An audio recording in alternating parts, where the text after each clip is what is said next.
I was not a fan of the Trump speech about the Afghan war the other night. See, my question is, how is it possible that our military could be fighting a war for 16 years and the Taliban is still active and operating throughout the country?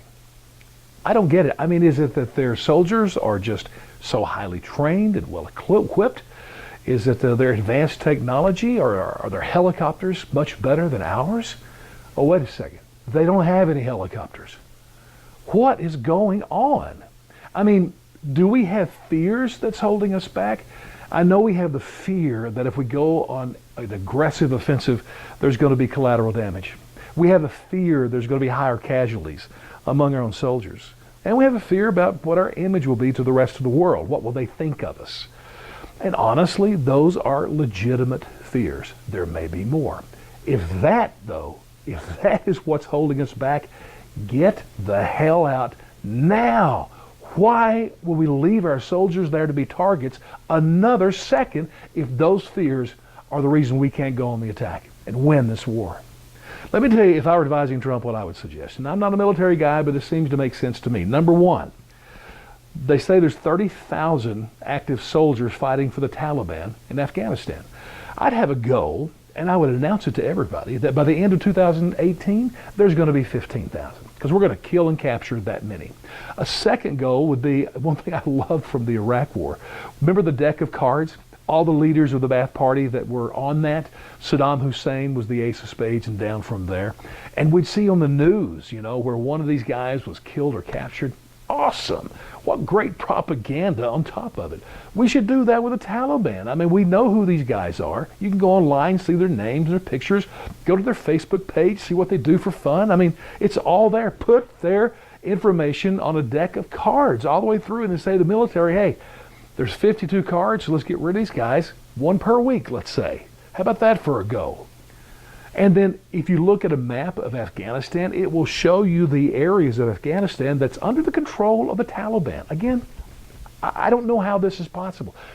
That's where I would start on the offensive. I would drive the Taliban out of those places that somebody says they control. And let Americans say in a year or so, look at a map, it's all the same color because the Taliban controls none of it. And then lastly, the borders are going to be key. There's 6 countries that border Afghanistan. We know about Pakistan. That's always what we talk about. That's the largest, most miles on the border. And by the way, Pakistan right now, this is great. They're building a wall. They are at a certain part of their borders to try to keep out some of these terrorists and Taliban moving back and forth. Unbelievable.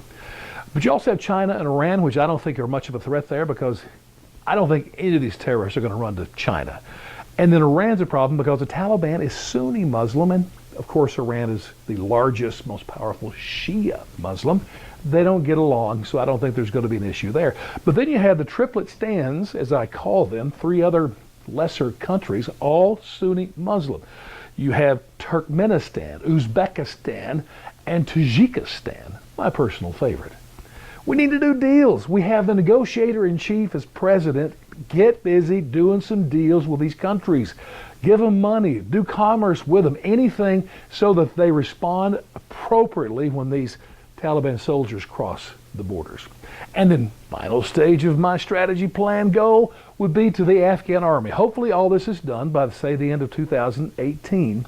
At that point, you take over. The borders are yours. Most of the soldiers will be gone by that time. So you have to protect your borders. However you do that, that's fine. And we are going to catch the first flight out of town. And we'll be happy to come back when you have the big parade.